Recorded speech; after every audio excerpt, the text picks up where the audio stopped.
네, 바로 증권계의 발로 뛰는 런닝맨 모셔보겠습니다. 상상인증권 김장열 리서치센터 센터장 자리하셨습니다. 안녕하세요. 안녕하십니까. 네.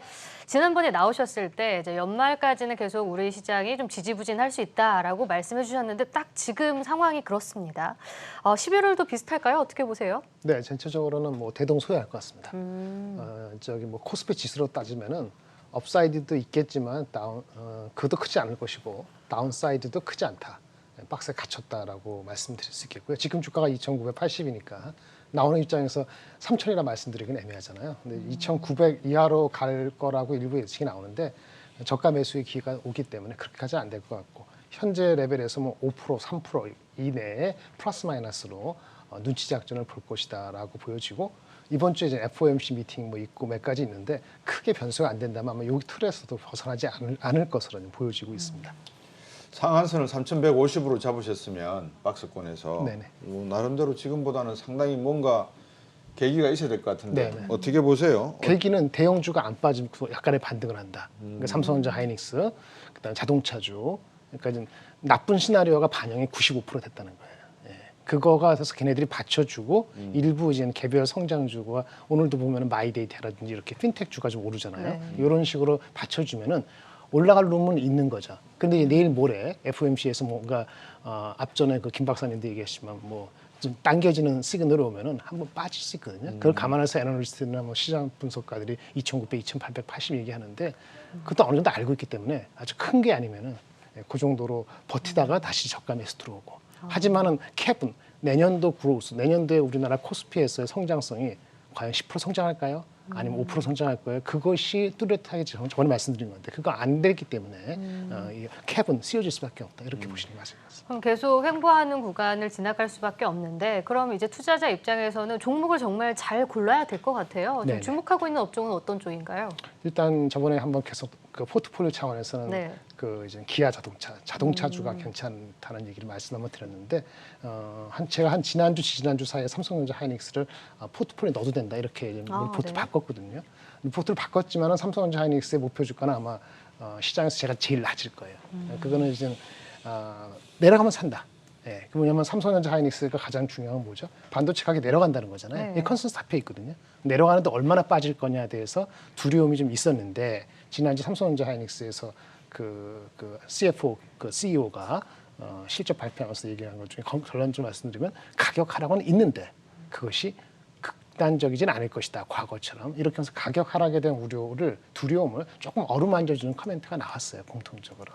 그래서 그렇게 보면 삼성전자 하이닉스가 뭘 하느냐. 제품 믹스를 바꾼다든지 이렇게 하면서 그때가 버티는 거죠. 내년 상반기까지. 근데 이거는 자동차도 마찬가지예요. 자동차도 쇼티지가 많죠. 부품이 없어갖고. 그러니까 포드도 얘기했는데 실제 펀더멘털 수요는 좋은데 부품이 없으면 못 만든다는 거 아니에요. 근데 그때까지는 빨리빨리 전기차로 하고 이런 식으로 해갖고 결국은 글로벌 업체가 제품 믹스나 신제품 쪽으로 빨리 가면서 가격 하락에 대한 우려를 좀 견뎌내는 구간이 한 6개월 갈 것 같은데 주가는 이제 그거를 인정해 주면은 그래 더 이상 안 빠질 것 같다 이런 공감대가 형성되는 그런 과정이 이제 시작됐다 이렇게 보기 때문에 나쁘냐 좋냐 보면은 나쁜 시그널 많이 나왔고 시장의 반응은 이제는 두려움보다는 조금은 기다리는 그런 포지션이 바뀔 수 있기 때문에 일단 업을 조금 보고 있는 상황인 건 맞죠. 그래서 이제 전체적으로는 IT하고 자동차 지표주가 가야 되는 안 빠져야 되는 거고 아까 좀 말씀 위드 코로나 이런 얘기 많이 말씀하시는데 위드 코로나 그러면 시장이 오픈되면 뭐 여행 가고 뭐 영화 보고 뭐 카지노 가고 이런 얘기 많이 하지 않습니까? 그런 주식들은 대동소이하게 대충 주가가 거의 다 반영됐어요. 단기적으로 그런 걸 추적하는 거는 올해 내로는 조금 조심해야 된다. 약간 2차 전지도 마찬가지인데 2차 전지나 마켓 리오프닝에 대한 그런 건 다 반영이 돼 있어요. 따라서 한국의 대표되는 시장 IT 자동차주가 버텨주는 게 기본적으로 3,000원 지지하는 기본 전제고 그거까지는 가능할 거다. 이렇게 좀 보는 거죠. 자, 지금 뭐 위드 코로나 이야기 나오면서 우리 한국 경제도 그런 말씀들을 시청자분들 드립니다만 백화점, 여행업계, 항공 좋아질 거다. 이미 다 그거는 상식적으로 다 이미 이해할 수 있는 부분 아니겠습니까? 조금 전에 아까 조선 관련된 주식이 지금 상당히 좋게 나오고 있는데 이 아까 우리 손정앵커도 질문 드린 게 투자 종목을 지금 좀 미리 네네. 저가인 것을 잡아야지 오르고 있는 걸 잡아서는 안 그렇죠. 되거든요. 네네. 지금 저가인데 앞으로 내년쯤 되면은 만회될 거다라고 생각하시는 게 그렇죠. 있습니까? 이제 6개월, 9개월을 보면 아까 삼성전자 하이닉스가 바닥일 때 사는 게 맞는 거예요. 빠지면 예. 여기서 5% 빠지면 5% 빠지면 사시면 돼요. 예, 6개월 몇 번 나눠서 그러면 되는데 그렇지 않은 종목 중에서 아주 개별적인 건 트레이딩 장세라고 볼 수밖에 없어요. 거기서 이제 조금 많이 빠진 것이 뭐 호텔 관련주 아니면 백화점 관련주 빠졌거든요. 아니면 이마트 같이 나중에 포트폴리오 말씀드리는데 그런 주 빠졌는데 사실은 4분기부터 실적이 좋아져요. 주가가 그걸 충분히 반영을 안 했기 때문에 네. 그런 거가 먼저 움직일 수 있는 개연성이 있는 거죠. 사람들이 뭐 영화 보고 여행만 가는 게 아니고 소비도 늘 것이고 그다음에 뭐 대형마트도 안 가다 갈 것이고 그다음에 중국이나 이런 사람들 따이공들도 한국에 오면 호텔에 좀 투숙을 할 것이고 이런 계통 주식들은 지금 그렇게 곽강을 받고 있지 않지만 따라서 유통업도 일부 포트폴리오에서 저가로 빠질 때 사시면 괜찮은 거가 되고요. 오늘 가져오진 않았지만 아까 뭐 마이데이터 이렇게 핀텍 이런 거는 이제 단기성인데 그런 게 분위기를 좀 받쳐주는 것도 괜찮고 조선주 같은 건 제가 지금 커버를 하지 않고 있습니다만은 그것도 일부 종목 같은 경우는 괜찮은 게 있죠. 근데 그게 업사이드가 얼마나 있을지 몰라서 제가 특별히 포트폴리오 넣지는 않았습니다. 기후 환경 변화 관련해 가지고 원전 관련된 이번 주에 종목들도 글라스고 그 미팅이 기본적으로 있었던 거죠. 예. 종료하고 LNG선 수주가 많이 늘어날 거기 때문에 향후에 네네네. 조선주도 한번 원전 관련해서 기후 환경 관련한 종목으로 네네. 한때 바이오 이래가 테마로 확 끌었지 않습니까? 그런 식으로 테마성이긴 하지만 약간 수구로 들더라도 방향이 나쁘지 않다는 측면에서는 아까 마이데이터 12월부터 이제 그 뭐 저기 AP 즉 바탕이 달라지거든요. 시장이 네. 데이터를 수집하는 데서 그런 걸 저도 보고 있는데 곧 제가 리포트 나오면 보십시오. 그런 것도 마찬가지로 신조선 조선에 대한 것도 맞죠. 근데 이제 그것도 사실은 한 85% 이상 90%한 85% 정도 올라갔어요. 그래서 사실은 단기적으로 내가 잡으면은 연말까지 15% 올라갈 것이냐 그렇게 물어보신다면 그럴 가능성이 있을지는 잘 모르겠습니다. 이게 제 답입니다. 네. 그리고 아까 삼성전자와 SK 하이닉스에 대해서 목표 주가를 가장 낮게 잡았을 거다라고 말씀을 해주시긴 했는데 사실 SK 하이닉스는 최근 요 며칠 잘 가요. 네네. 네, SK 하이닉스에 비해서 삼성전자는 계속 이렇게 부침을 겪고 있죠. 네네. 그 이유를 뭐라고 보십니까? 그 하이닉스 삼성전자는요. 하이닉스하고 LG 디스플레이하고 예전에 LG전자죠. 요 세 가가 올라가고 나서 삼성은 꼬레비로 올라가는 거죠. 반도체 삼성전자의 거의 60%가 반도체고 반도체 거의 대부분이 D램 움직이니까 하이닉스가 먼저 올라가는 퓨어 플레이가 올라가고요. 디스플레이나 이런 쪽이 나빴는데 그렇게 나쁘지 않아? 그러면 LG 디스플레이가 먼저 가고 휴대폰은 이제 LG전자가 안 하죠. 그런데 뭐 이렇게 하는 식으로 순수 업체가 먼저 가는 거예요. 그리고 맨 마지막에 다 올라가는 삼성전자 형님이 안 올라가는 이유가 뭐야? 북벨이 너무 싸. 이럴 때 올라가는 거거든요. 그러니까 지금 삼성전자는 바닥을 좀 다졌다 내지 바닥을 좀 찾는 끝판 구간이다 이런 것을 만족한 상태인데 펀드맨의 입장에서는 편입을 안 하면은 낭패가 될 소지가 있기 때문에 중립 이상으로 가지고 갔지만 절대적인 주가 측면에서는 하이닉스나 LG 디스플레이나 하다못해 LG 이노텍보다도 삼성전자가 더 낫다 단기적으로 이렇게 얘기하기는 어려운 그런 공간대가 있는 겁니다. 그래서 목표 주가는 단기적으로 이렇게 올라가는 거는 아주 높게 잡는 거는 약간 희망이다. 이렇게 보시는 게 맞은 것 같아요. 그 희망이라는 말씀이 제가 방송 전에 잠깐 대화를 나눈 말씀 중에 하나가 있어서 그렇습니다. 근데 반도체 같은 경우에 이런 생각도 해봤어요. 좀 뜨거운 생각인데 삼성전자가 반도체를 만약에 분리해서 하나의 다른 계열사로 이렇게 분리를 시켜버리면 그 안에 있는 백색 가전이나 다른 업종들은 삼성전자는 상당히 어렵겠지만 반도체는 지금보다 한 배 이상은 가지 않을까 하는 그런 생각도 들거든요. 그것도 10여 년부터 나온 얘기죠. 삼성전자가 두 가지인데 근본적으로 바뀌는 거는 디비전이 많잖아요. 그게 밸류가 갇혀 있는 거거든요. 그렇죠. 그래서 그 밸류를 끄집어내려면 영어로 해석하면 언락해야 되는데 그러면 디비전이 많은 거를 퓨어로 나눠야 되는 거예요. 그렇죠. 가장 못한 게 옛날에는 디스플레이였어요. 요즘 오히려 잘 나가지만 예전에 10여 년 전에 제가 애널리스트 다른 증권에 있을 때 LCD 디비전을 나눠야 된다 이런 서제스션을 제가 드린 적도 있는데 이게 희망인 거예요. 삼성그룹은 그룹 차원에서 그럴 가능성이 별로 없고 심지어 지금 뭐 그 파운드리 비즈니스 한다 하지만 삼성 파운드리 비즈니스하고 휴대폰 비즈니스가 같이 있는 것도 사실은 맞지가 않는 거거든요. 이해 충돌의 이슈가 있는데 그걸 여하에 잘 하고 있다고 자기네들은 느끼는 거니까. 하지만 시장에서 볼 때는 밸류를 칠 때는 디스카운트 요인이 분명히 잡혀 들어가는 거고 따라서 각 부문별의 sum of parts valuation으로는 항상 13만 원. 하지만 실질적으로는 10만 원도 어려운 이런 형태가 그게 나오는 거죠. 그래서 언락 밸류 하려면은 락을 풀어야 되는데 디비전 나누지 않으면 어렵다. 그다음에 또 하나는 M&A를 아주 크게 한번 해가지고 해야 된다 이런 식인데 둘 다 어렵거나 단기적으로 가능성이 없으니까 배당금 주주 환원 정책 이런 정도만 가지고는 큰 점프는 단기적으로 쉽지 않은 것 같습니다. 그러면 4분기와도 내년도 전망은 좀 어떻게 보고 계신지 궁금한데 반도체 계속 좀 지지부진할지 아니면 디램 가격도 많이 떨어진다고 하잖아요. 4분기부터 일단 어떻게 보고 계세요? 일단 지난주 금요일 날 아마 오후에 그 10월달 반도체 디램 메모리 플래시 가격 발표가 됐어요. 기관회에서 좀씩 빠졌더라고요. 시작이죠. 예, 빠졌는데 아마도 삼성하이닉스가 갖고 있는 재고가 많지 않기 때문에 4분기 지나갈 때까지는 물량을 늘리지 않고 재고로 좀 가격 하락을 조금 막으면서 물량을 뿜어내지 않고 이렇게 가져갈 수 있는데 정작 중요한 건 4분기 이후에 내년도 1분기 비수기 때거든요.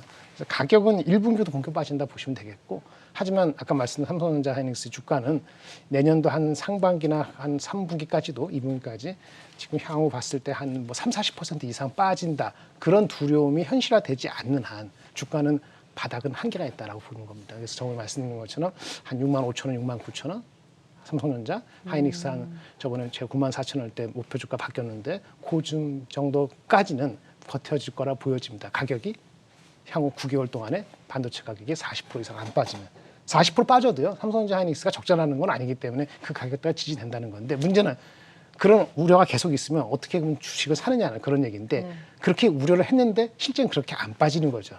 그런 시츄에이션이 발현될 수도 있거든요. 근데 그것이 연말까지는 발현이 안 될 것이고 아마 우리 구정 전후에 될 거예요. 그래서 그 구정까지는 실제 반도체 가격이 빠질 때 저가로 분할해서 매수하고 구정 이후에 실제 내년도에 반도체 가격 하락이 폭이 크지 않을 때 좀 더 공격적으로 나가는 그런 전략으로 가져가시는 게 맞을 것 같습니다. 제가 시청자 입장에서 이 방송을 보면 궁금한 게 또 한 가지가 생겨요. 예를 들어 삼성전자 지금 7만 원대인데 이게 가격이 많이 오르면 한 10만 원대 간다고 치면 3만 원 정도 차익을 보잖아요. 네. 근데 테마 같은 업종에 뭐 한 10,000원짜리, 20,000원짜리를 갖다 제가 투자를 했는데 나중에 이게 10만 원, 20만 원 가버린단 말이에요. 한번 타버리면. 네. 그럼 제가 이거를 사지 삼성전자 굳이 살 필요 없단 예, 말이에요. 맞습니다. 근데 그 테마주가 3배, 4배 갈 수 있지만 4분의 1 테마, 5분의 1 테마 상폐당할 가능성도 있죠. 네. 그래서 투자하신 10개 종목에서 2개만 그렇게 돼도 딴 데 다 망가지는 거예요. 리스크 앤 리워드 프로파일을 개념해서 접근을 하는 거기 때문에 제가 방송에 나오거나 저는 이제 기관에 있으니까 이런 쪽에 있는 입장에서는 그렇게 말씀드리기는 어려운 거고 개별적으로는 리스크를 많이 받다 보면은 삼성전자 절대 살 이유가 거의 없다. 대부분의 그 투자 폼에서 기껏해 삼성 하이닉스나 다른 게 아까 말씀드린 거 퓨어 플레이를 사가지고 리스크를 더한 때 네. 하지만 리워드가 더 많을 수 있는 이렇게 하는 게 맞을 수도 있겠죠. 성향에 따라 좀 다르게 접근하는 게 맞습니다. 다시 정상적인 질문으로 돌아와서 그 전에도 제가 방송에서 한 말씀을 드렸는데 제가 사면은 꼭 떨어져요. 네네. 그렇죠. 제 친구가 집을 사면 집값이 떨어져요. 네. 그게 저는 매수 포인트라고 생각하는데 투자할 때 포인트를 어떻게 잡아야 됩니까? 그거 혹시 좀 비결이 있으시면 결국은 이제 모든 게 이제 수급이죠. 수급으로. 그러니까 수요 사고 싶은 사람이 많은데 팔려는 사람이 없으면 주가나 모든 가격이 많이 올라가잖아요. 생각보다 더 올라가는 거죠. 그래서 이제 더 이상 올라갈 거 없지만은 두려워서 하는 거죠.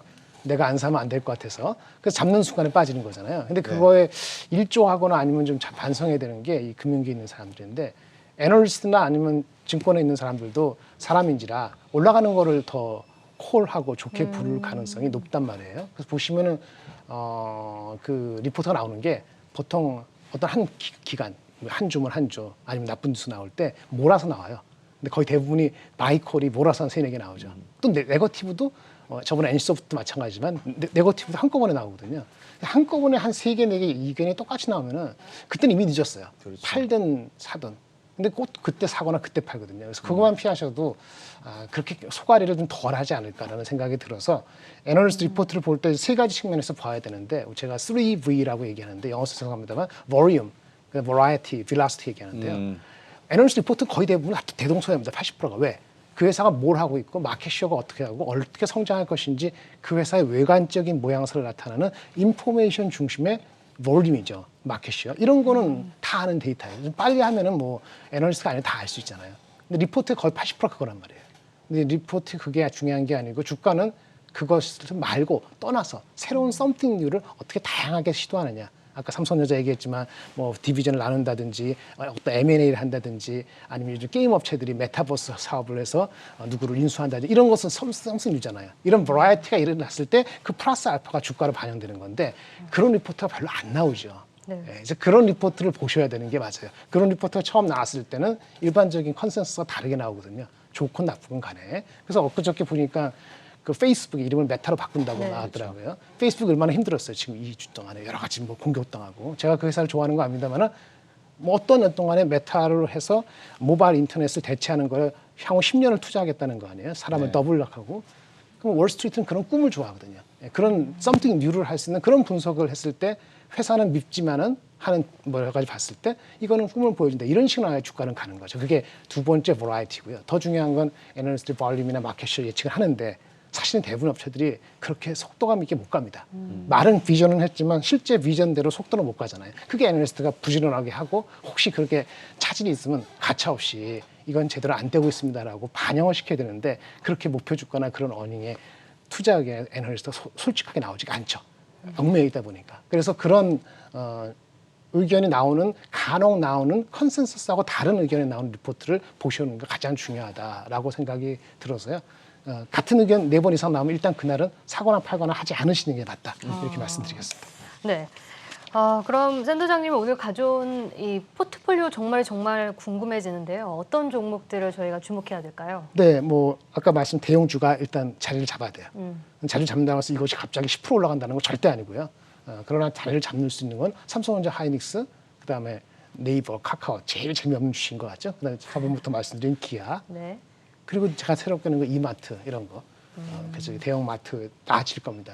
그거 넣어두고 반도체 가격이 빠진다 했을 때 메모리 가격이 빠지는 거고요. 우리가 그래도 승승장구하는 게 있어요. 이게 뭐냐면 파운드리 비즈니스, 비메모리. 여기 DB 하이텍, 옛날에 동부 하이텍 이런 거.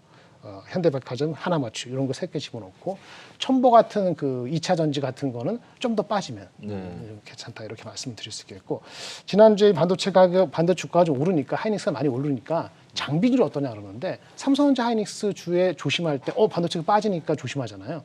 근데 반도체 장비주가 혼자 올라갈 수 없어요. 네. 삼성전자 하이닉스가 투자를 보류하거나 아까 삼성전자도 다음 분기에 투자 계획에 대해서 지금 얘기하기 어렵다 얘기했거든요. 그래서 그런 장비주는 지금 사는 것보다는 12월, 1월 사이에 더 내려갔을 때 사는 건데 그 중에서 그나마 조금 마켓 고객이 다양화돼 있고 좀 튼튼한 종목으로 월덱스, GST, 유니셈 정도로 말씀드릴 수 있겠습니다. 네. 지금 이제 위드 코로나가 성공적으로 진행했을 때 좀 경기 회복 초점을 맞춰서 한 거잖아요. 근데 네네. 만약에 순탄하게 진행되지 않았을 때는 네네. 저희가 어떻게 접근을 해야 될까요? 그건 너무 심플해서 너무 심플한데 그걸로 가가지고 15% 먹을 거라고 생각하시면 안 되는데 보험주, 은행주예요. 금리 인상을 할 겁니다.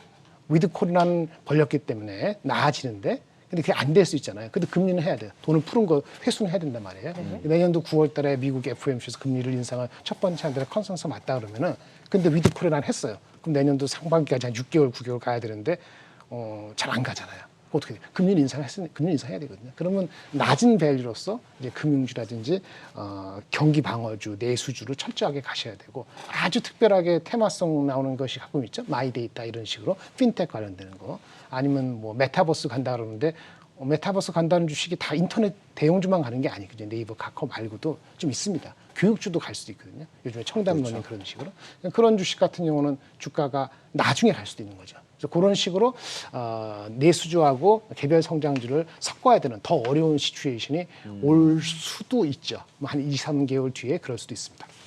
네, 알겠습니다. 오늘 말씀 여기까지 듣겠습니다. 고맙습니다. 네, 고맙습니다. 감사합니다.